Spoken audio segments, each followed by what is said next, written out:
Šokis ir moteris. Šokis ir vyras? Kodėl šokti mokosi daugiausia tik moteris? Ar mokyti šokti yra vyriška profesija?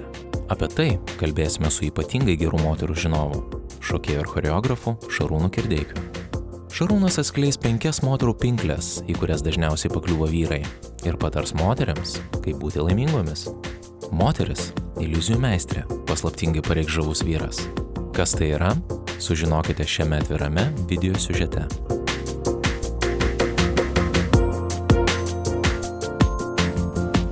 Tavo profesija yra šokiai. Ar tai vyriška profesija? Mano profesija yra šokiai ir kyla klausimas, ar tai yra vyriška.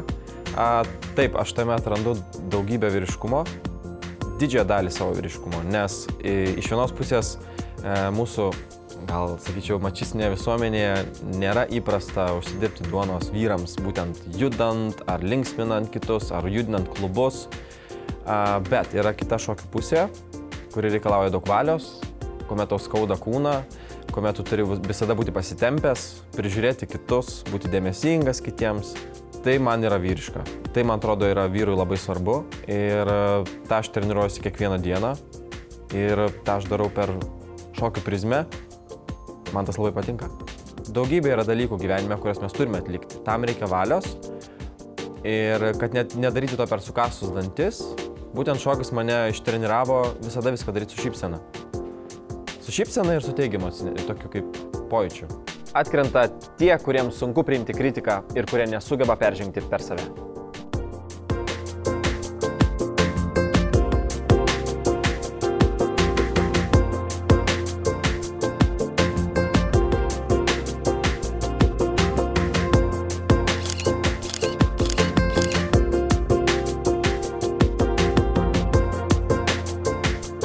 Šarūnui pritaikiau formą pagal jo būtent veidą, kadangi jisai pernelyg daug ir plaukų viršugalvyje neturi, tai viską kompensavau būtent barzdoj. Šarūnui išryškinau liniją su Philipsu, kuris yra unikalus tom, kad turi lazerį, kurio pagalba galima labai geras linijas padaryti, būtent taip, kaip pas mane mato. Forma svarbi tuom, kad pabrėžtų būtent veido bruožus. Šarūnui suformavau barzdą vien dėl to, kad būtent pabrėžtų jo veido simetriškumą ir proporcijas.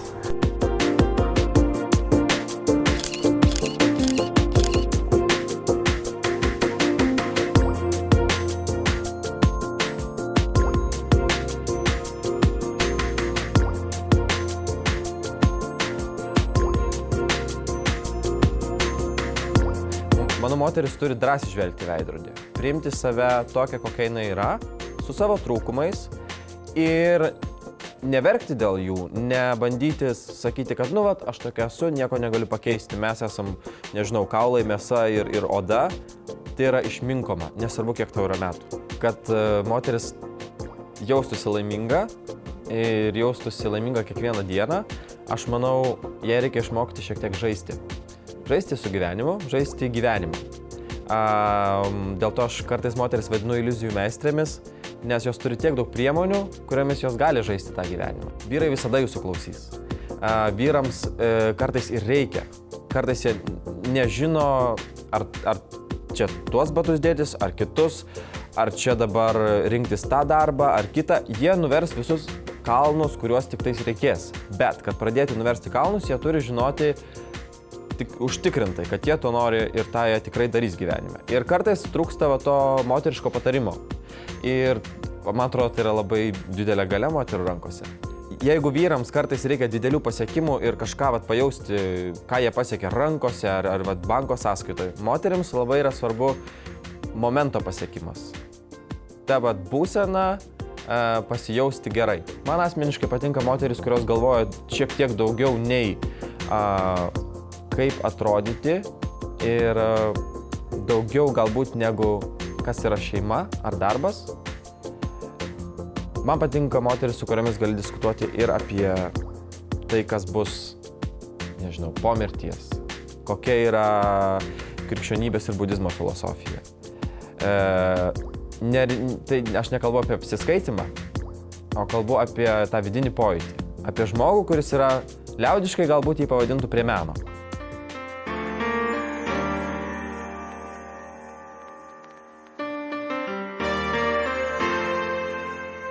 Taip, dabar mes esame Stradivarius parduotuvėje ir mano yra užduotis, dėl kurios aš jau stresuoju, yra aprengti Elitą, žavę merginą. Ir pirmas įvaizdis, kurį sugalvojau, tai yra padaryti savo paties moterišką versiją.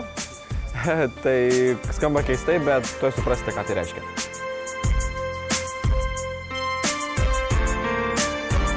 Bus tokia New York girl. Vienas dydis čia, ne? One size. Pabandom tokią šiltesnę, o kitą tokią, kur aš žinau, galiu nešioti net jos patogu, nes plaukus labai laiko ir panos dažnai sako, nu, čia neišsiploviau galvos, tai užsidė kepurę, paukšt viskas nerealiai.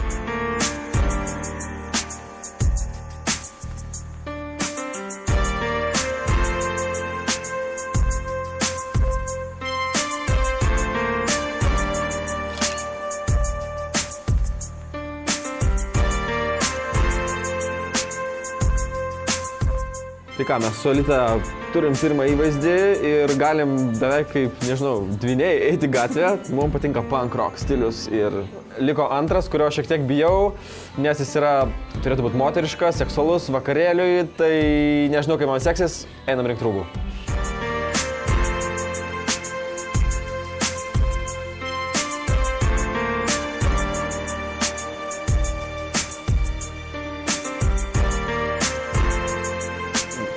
Aksesuarų laikas. Pabandyk prisilaikyti ir aš iš toli pažiūrėjau. Wow, eik savo gaga. Niekas nesišoka, žvilgsnis eina į gėles ir kai jis pameti savo žvilgsnį gėlėse, Elita sako, žiūrėk man į akis. Eik savo, high five.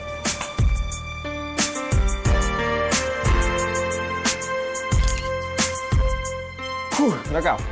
Darbas baigtas. Taip, net ir man jau norisi pasipuošti, nes sukūrėme vieną stilių, kuris yra labiau toks vakarinis, prabangus, eiti į klubą, kartu su draugėmis. Ir tikrai, manau, suvilios ne vieną vaikiną ir atkreips vyrų dėmesį, jeigu tik tais to norite. Bet atsiminkit, kad ne rūbos yra esmė.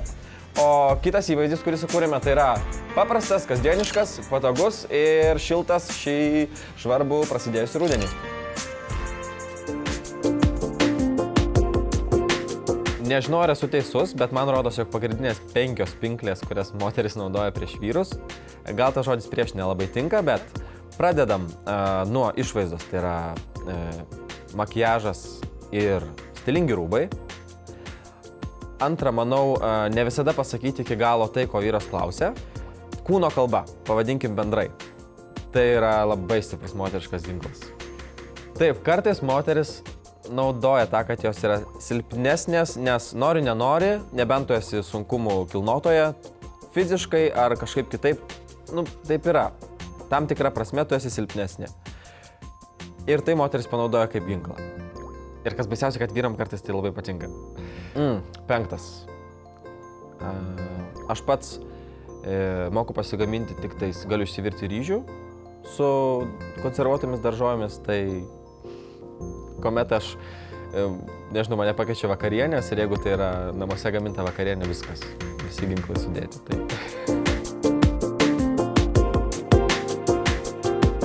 Sveikinam tave su gimtadieniu šiandien, labai džiaugiamės, kad būtent šiandien tave filmuojame. Ačiū labai. Linkime tau, nežinau, viso ko geriausio ir kad taip atskleistum tas moteris. Jėzus, taigi tokios painos ką čia skleisti. Ačiū labai. Tai dabar užpūs mane, ne? Niekaip neužpūs.